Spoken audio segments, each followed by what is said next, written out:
Hey guys, and welcome back to No More Heroes. Richie, what's on the agenda for us today?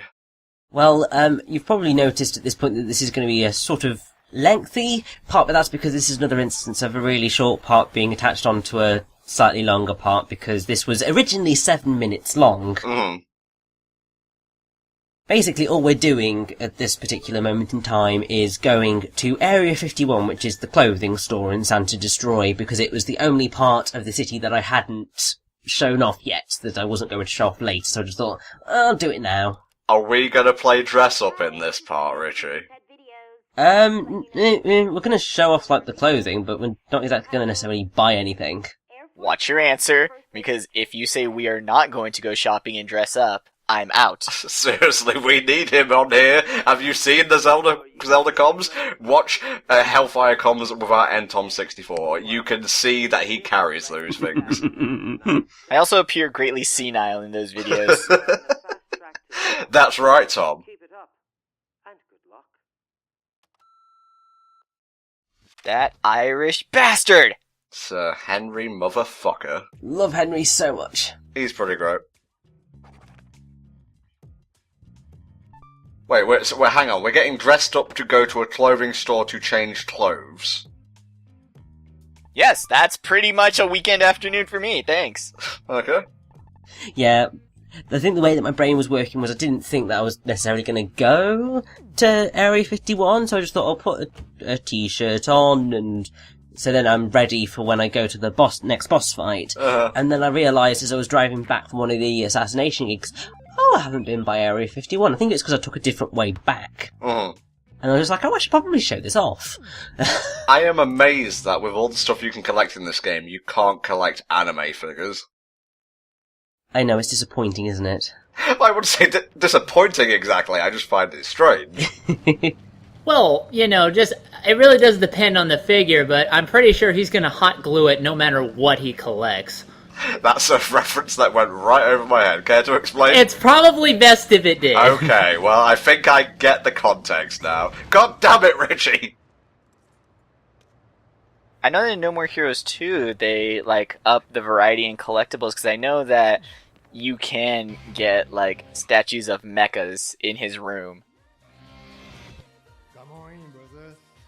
I can't remember. It's been so long since I played No More Heroes 2. Well, we're not talking about the second game today. We're here to get fancy and whatnot. Helldragon, how do you feel about clothing customization in video games? Have you experienced any good systems in your life? Well, I tend to wear the same clothes over and over. Well, that tends to be most people. We're gonna wear the same outfits over and over. That's our wardrobe.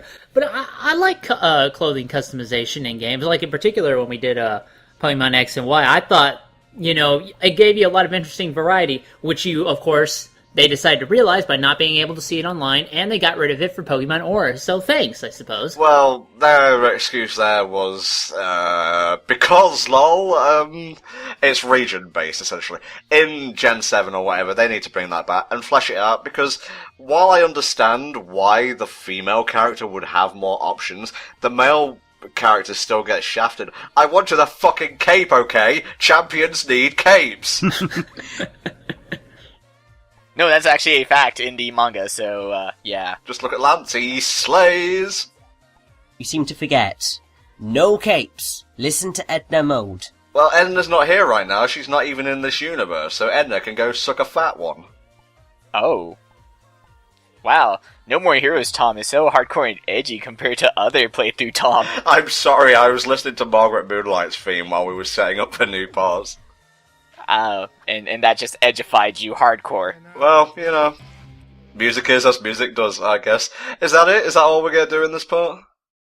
Pretty much, obviously, there's the getting the money, which is pretty much going to be done there, and then returning it and having the phone call afterwards. Of course. But I feel I should probably point out that, so, Masked, who is the guy who runs Area 51, is actually a close friend of Suda51, so he basically cashed in a favour to get him to do the voice acting. Oh, the voice actor, not the actual character. I thought that was a bit strange for a second. No, it's both. Okay. And he's modeled, voiced, and everything off of his friend, who is a fashion designer. There's a few instances of that, so, the K Entertainment lady is voiced by, I think it's Naoka Mori, who did the PR for No More Heroes. We'll be seeing her in one of the extras. I do like, when he went up to Area 51, he basically looked through all of their clothing options in order and went, no, I'm fine with the same shitty pair of jeans I've been wearing. Red jacket, brown belt, shirt that changes inexplicably for each ranking fight. Good stuff. That's called window shopping.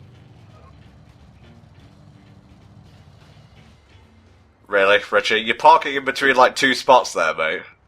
I'm lazy. That's parking the Travis touchdown way. I'm a hardcore assassin. I answer to no authority except Sylvia, of course. The next rank is 4. Yes, and here's more fan service. Think of it. Doesn't really matter, does it? I am sending you a ticket for a show. Oh boy, I actually remember what assassin we're about to fight. I seem to remember it being a very clunky kind of fight. Yes, it's very clunky. Why else would I be getting an oil rub? What? Travis, dude, hide your power level, come on. You down? I'll see you later. And that's enough of that. Business as usual. Okay, usually seems like that fade out. I didn't realise it was gonna like freeze frame on it. That didn't require editing. Oh, but the woman who sacrificed her life and decided to blow up, that needed it. Of course, it's the only way to protect the children. From the violence, but oh, not the titillating sexy bits. Ooh, a platinum ticket. Very nice. Okay, same dealio as before. We're gonna quickly fade out here, and we'll come back and do like an awkward segue. Okay, here we go. Time for ranking battle 4. Let's do this. Indeed, and Tom, you know how you wanted to know if the thing was happening? Oh, the thing, yes, the thing. The thing is going to happen. Oh, is this another thing you guys planned out ahead of time just to psych me out? Because I'm watching for it now. No, this is real, and I think you're actually gonna like it. No, I liked the last bit. Like, that was great, actually, but I'm just kind of prepared for it now. Yeah, what you didn't hear was like the stuff we say off camera, so to speak, and Richie and I had been planning that for weeks. Wait, that was a thing? I thought you guys really did have trouble with Let's Shake. He is a hard boss after all. Oh, man. Oh wait, listen to this.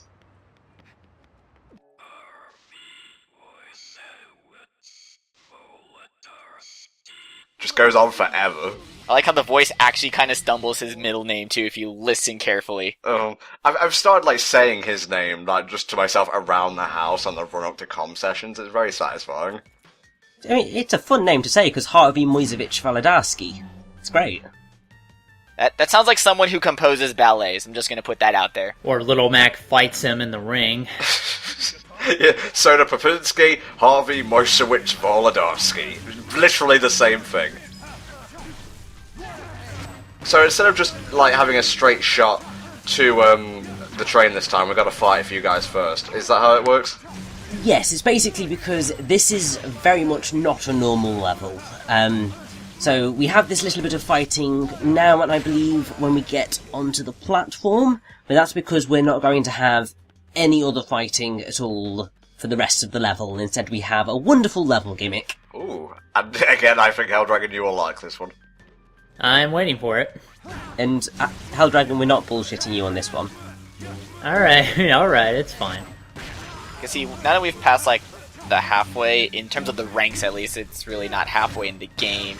The game has obviously set up some things. It's already demonstrated that it does subvert a lot of expectations. So now that you go through this platform, you're like, okay, we did something really unique with that last fight, but now I'm somewhere I was before. So now you're a little on edge, because you're like, am I doing the same thing? Am I gonna actually fight someone this time? What are you doing here, No More Heroes? Because now you've piqued my interest. Yeah, something I noticed, and this is probably self-explanatory, but when you recharge your beam katana, the camera like pans over Travis to obviously, you know, show off the joke, but it also adds an element of tension to the combat because it completely puts the enemies out of your view. So you have no idea how close they are to you until that katana comes like swinging down onto Travis's head. So you got to be careful. Exactly, I mean, it's evil because they will attack you from off screen. Obviously, I would say in most video games, that is terrible game design. If an enemy can hit you from off screen without you being able to see them, or at least if you cannot even hear them coming and dodge in time, that's not great game design. Thankfully, for the most part, No More Heroes is not that horrendously terrible when it comes to it, because you can recharge most of the time fast enough to not get screwed over. Yeah. Oh, I just noticed, in Darkseid, his beam katana is red. Ah, yeah, it does have that slight pink to it. Because Star Wars. Of course, it's always about Star Wars. How hyped are we for Episode 7? Helldragon, how about you? You know, I'm not really sure how that'll play out, but I've heard some good things here and there. Like, they're using a lot of practical special effects, which is great, I think, because, you know, I expect some CGI, but having it not entirely rely on it should be interesting. If I have a chance to go see it with some friends, you know, I'll definitely check it out. I think it's not the fact that it's using practical effects, I mean, they're appreciated, it's the fact that they're balanced with the CGI, and that's the key word, balance, you know? Alright, time to gear ourselves up for another gimmick. Is the train gonna be upside down this time?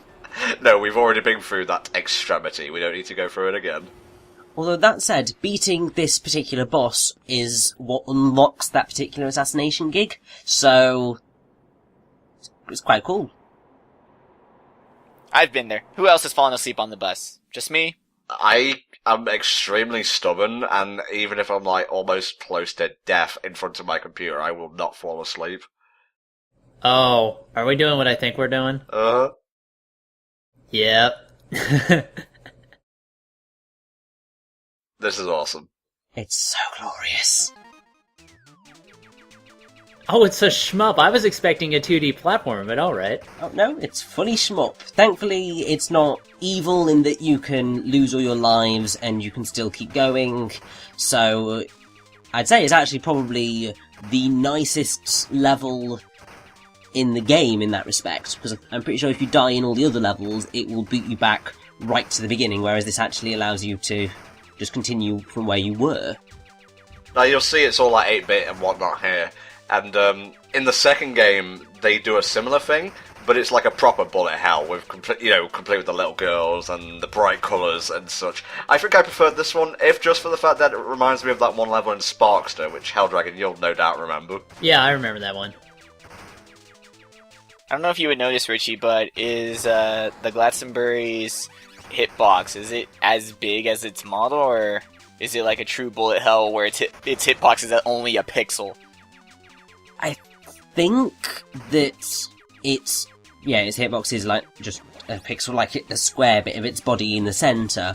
I'm not 100% sure on that, but I mean, as you can see, I didn't get hit a moment ago at all, and lots of bullets were going through the Glastonbury, so I'm pretty sure that is the case. It's just like the little square of the middle of its body. Yeah. But it's still very difficult to dodge these things, because this control scheme is quite cumbersome, and yeah, it's not the best thing in the world, but it's fun. Can you fail this? It's been so long since I've actually played No More Heroes myself that I honestly can't remember.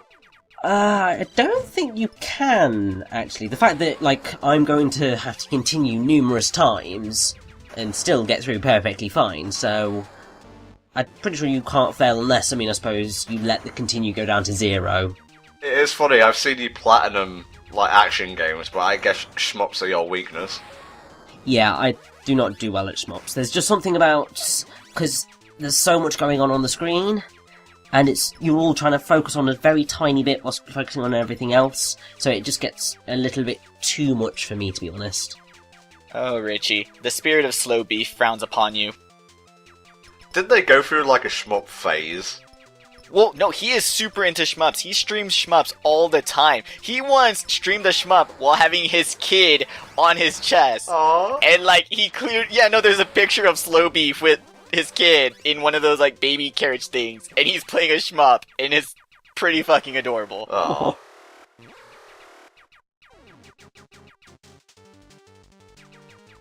Even here, it's got the damn music. Yes, it's everywhere. You can't escape it at all.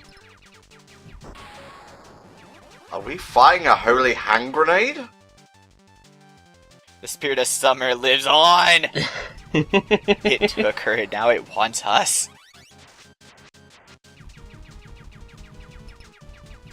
Now, something that's actually really quite nice is that if you wanted to play this again, you actually can. If you go to Travis's TV, Oh, cool. you can just play it from there after you've beaten this level, which is really nice of them that that is available to you. I hate games that introduce, like, really cool mini-games or, like, gimmicks. And I viewed the word gimmick as a just a descriptive instead of, like, a derogatory term. I guess I've sat through many bad Sonic games and been able to tell the difference, I guess. But I hate it when games introduce something cool and don't give you the option to replay it. Oh, definitely. That sure was a bomb. The TV is also where you access the Schmup in the second game, so they just carried that over. Thank God for Infinite continues, though. I know, I think you may get a special prize of some description for getting through it without using a continue or without losing a life, but no. Congrats, you're now the #1 assassin. You did so well at this particular spot, we're just going to bump you up through the ranks. You know, the UAA is so much of a joke that I would believe that they would actually give free ranks out to people, to assassins that can play video games well. It's literally just this kind of world.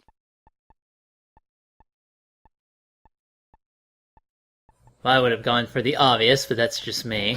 Why don't you go for HFC? That's not the obvious I was thinking of. Because this went up on my channel first, so this was my run. It's mine, Tom, mine! You are the false one. Wake up, Travis, you've got killing to do. Even dreams in video games. Ugh, what a fucking nerd. Anybody who's looking at, like, the time that's left on this video, obviously, we are done with the level now. It's done, we've just got the boss left. But, oh my good god, it's going to be a long fight. Well, you edit out mistakes, I guess you're not one for editing down long boss fights. It's not as bad as it could have been, like, You can do this. we're still running like half an hour. To the next ranked fight. Winners proceed to the 4th rank. But, Losers will yeah, also it is just like, eighth, circle it's a of slightly janky fight, death. and Travis. it's very hard to dodge, but then he doesn't really do a whole lot of damage, so it's very easy to win. But it just, ugh. If I'm remembering correctly, he's kind of a keep-away boss, isn't he? Sort of, yeah, you do need to try and keep your distance until he's finished his attacks, then you go in for the kill, run away, go in for the kill, run away, and then he has this special attack, which is a one-hit kill if you fail it, but it's very easy to succeed at, so you should never actually fail it. But he does it so often that it just gets really tedious in the end. Well, yeah, I was referring to that, but I also meant, I guess runaway boss would be a better term. Wait, Runaway Brain? No, runaway boss, Mexi. Although, thank you for bringing up Runaway Brain. That is probably my favourite Disney short next to Clock Cleaners. Today you are going to win with 2 Sylvia, stop talking, I get it. It's awesome. We're gonna have a fight. Cool. You and me. She did also mention that losers proceed to the 8th circle of hell, and I'm sure Richie knows this too, but that's the ring of frauds, which I find to be absolutely perfect for Sylvia. Oh god, yes.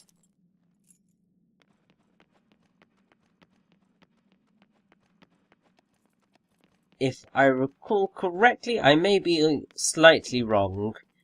I may be thinking of Destroy Man, but I'm pretty sure I actually am thinking of Destroy Man. But there was an instance where they put a treasure chest on the other side of, like, the exclamation mark, and I completely, went to try and punch the box, and went into the next area, and I was just like, why? So then I had to redo the entire bloody level.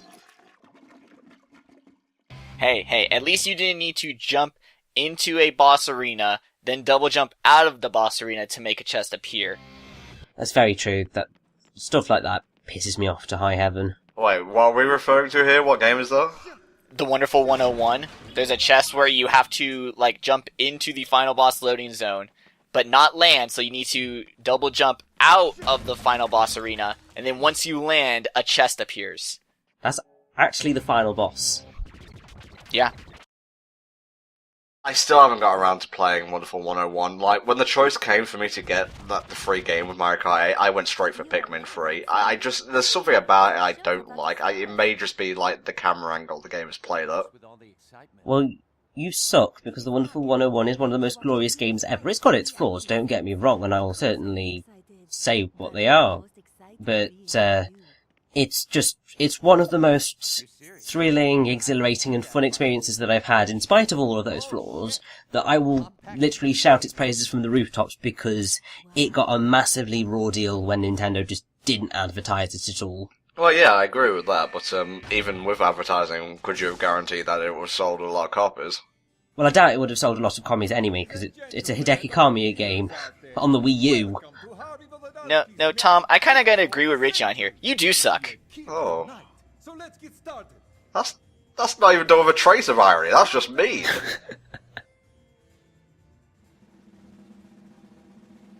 But yes, here we have Harvey Moisevich Walodarski, and he's a magician who sparkles. With immortal assistance, apparently. God, he is always sparkling. Never faltering, never ceasing. And spinning towards tomorrow. Also, you know how everyone hates the fact that there are no audience members in, like, Olympus Coliseum in Kingdom Hearts? Well, yeah, but it works here, I think, because he's a fucking terrible magician. Well, it's true, but there's applause that will happen, like, in a minute or so. Sylvia has this whole show set up. That's probably what Harvey's dream is to perform and get an applause, but he's such a fucking hack that he has to make that his association dream. Travis touchdown. Look how much of a fucking dork Travis is. It's great. This looks like a game show pilot that never really took off. My parents are dead! Oh, well, that might explain a lot of the immaturity coming from you, bro. It's okay. Really, it is. Who voices Harvey, Richie? Do you have the information for that? I don't have it up at this very moment in time. I'll remember. James Horan. That's the one. He voiced Scar. Scar in Kingdom Hearts 2. Yeah, in Kingdom Hearts 2. It's the last show, right? Not Jim Cummings. Definitely not Jim Cummings. I think we made that mistake a few years ago, Eldragon. Yeah. I made the mistake as well, and I was just like, how is this the case? But then I was just like, well, yeah, I can tell, because he just doesn't have he doesn't have the Jeremy Ironsiness, and Jim Cummings can do the Jeremy Ironsiness, but he just failed in every respect on that point. Meanwhile, back on stage. But if there are other good roles that I think he does, like, I think he's Skullface in the Metal Gear series, and he is also Wheeljack in, like, Transformers Prime and I think a few other things. He's also Jack Ryder in, like, the Batman Arkham games. Is he attacking you with candy canes? They're not candy canes, but they are sort of swirly, spear, lancy things. It's killing time! I think they're called sabers. Looks like it's time for Travis to let her rip! Let her rip. Oh, I love Rising, but we're not playing Rising right now, we're playing Fuck About with a Magician Mark II. What's the main gimmick for this fight, Richie, beyond the one you've already mentioned? So, he uses his magic attacks to teleport! Yay! By So which he I mean no! Yeah, so basically, he's going to spend most of the fight teleporting away from you, shooting doves at you, then randomly charging in at you and doing a spin attack, which is actually horrifically horrible to dodge. Uh-huh. And then he's got his one-hit kill attack, which is also impossible to dodge, but then if you get stuck in it, it's pretty easy to get out. So it's just a tedious boss all around. That sounds actually objectively terrible. Like, that actually kind of sounds like a bad design for a boss at this stage of the game. Well, I hate bosses that just run away and, like, prolong the length of the fight, and if you combine that with a one-hit kill, which you're probably already starting to lose a bit of patience by just, you know, the length of the fight in general and the amount of times he's running away, that you always have to be, like, on edge you never really get a chance to relax, and I guess you could make the argument that it's a boss fight, you're not meant to relax, but there's a difference between a boss fight that is hard but fun to fight, and a boss fight that is hard but tedious to fight, and also cheap in some instances. Yeah, that's, there's a lot of critique for that for the final boss of the second game, I believe. Like, I heard a lot of shit about that guy. Yeah, but more people are mad about, like, the boss narratively than the boss fight. Oh no, there's at least one stage in that fight which is complete and utter bullshit. And also, he has a one-hit kill as well. Yeah, but that's No More Heroes. Welcome to the game. I've noticed Harvey has a lot of super armor as well, you know, like, actually this is a thing for all bosses, but I think it's best to talk about it here, where he, like, starts up his spin attack and you just can't make him stagger or do damage to him. Exactly, I mean, Harvey's arguably one of, if not the worst boss fight in that respect, because kind of the time at which you are able to hit him is so kind of tight Yeah. that you are just... It's just a game of patience more than anything. Also, I noticed that when he's starting up, you know, his teleport move, that you can't, like, knock him out of it either, so any, like, ability you might have had to just make the fight a bit more fluid and smooth is gone. Yeah. Yeah, really, I expected a degree of super armor on some bosses, because otherwise, you know, they would never be able to get out their attacks, and that's not really fun. But it does look like here that they're just really not giving you any fucking chance to hit this guy, and he's just constantly beaming away. It looks awful. Just wait for, like, the higher ranks and the second game. Also, why is he attacking you with pigeons? Like, what are the pigeons going to do? Oh, I think they're doves, actually, because they're white. Well, he can paint a pigeon white.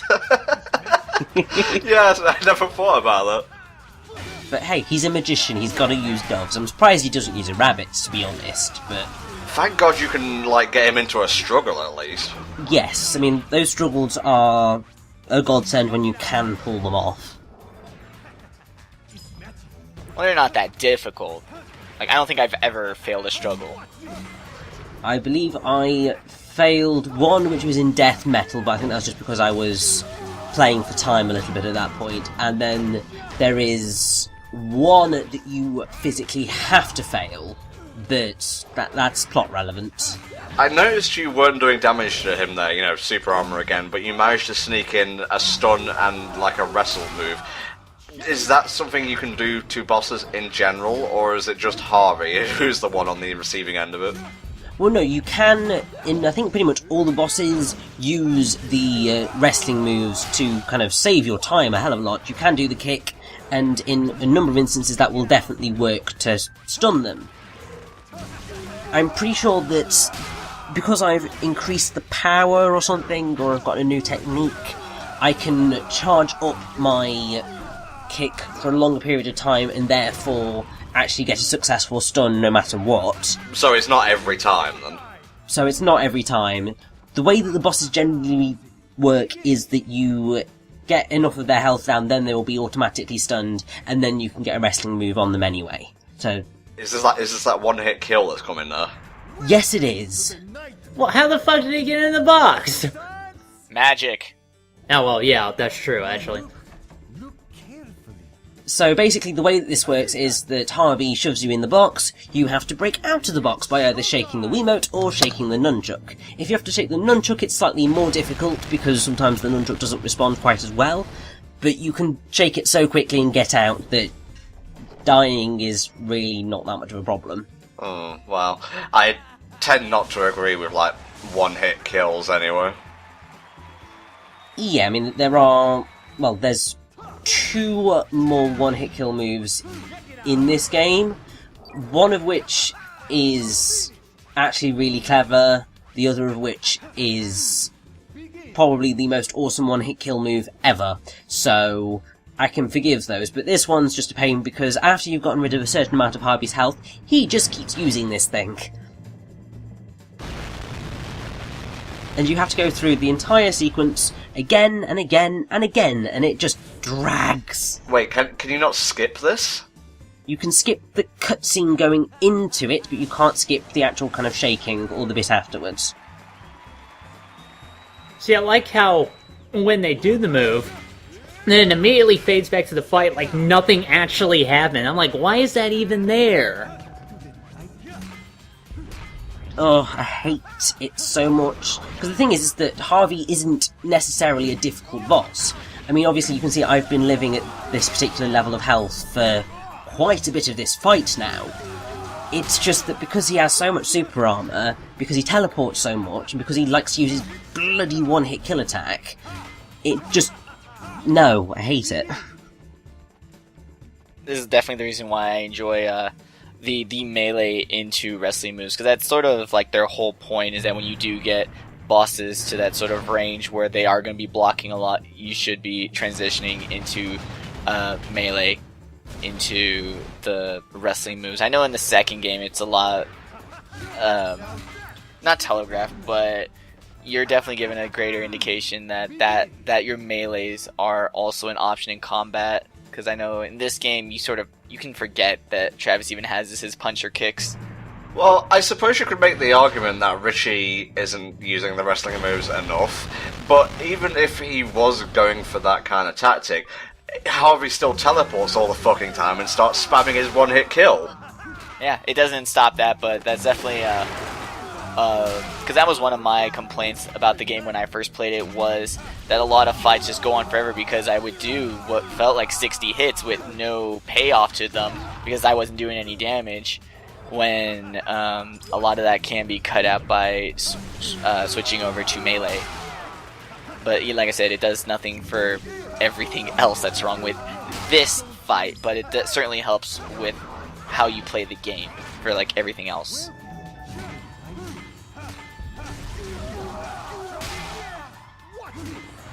Almost done, Richie. Finish him off, mate. It's going to be beautiful, I hope. It better be. There we go. Thank God, it's over. Oh, abracadabra, it hurts like a bitch. And then he falls off the stage, and then Travis finds the millions and millions of canisters full of Harveys. Yep, we blinded him. Nice. I can't see shit. Oh, how am I supposed to perform in total darkness? Hit the lights. Hurry up. Also, non-censored blood. Except, we're going to get massively censored blood. Oh, nasty. You got the corridor of blades treatment. Ah, well. That's how the assassin game works, I guess.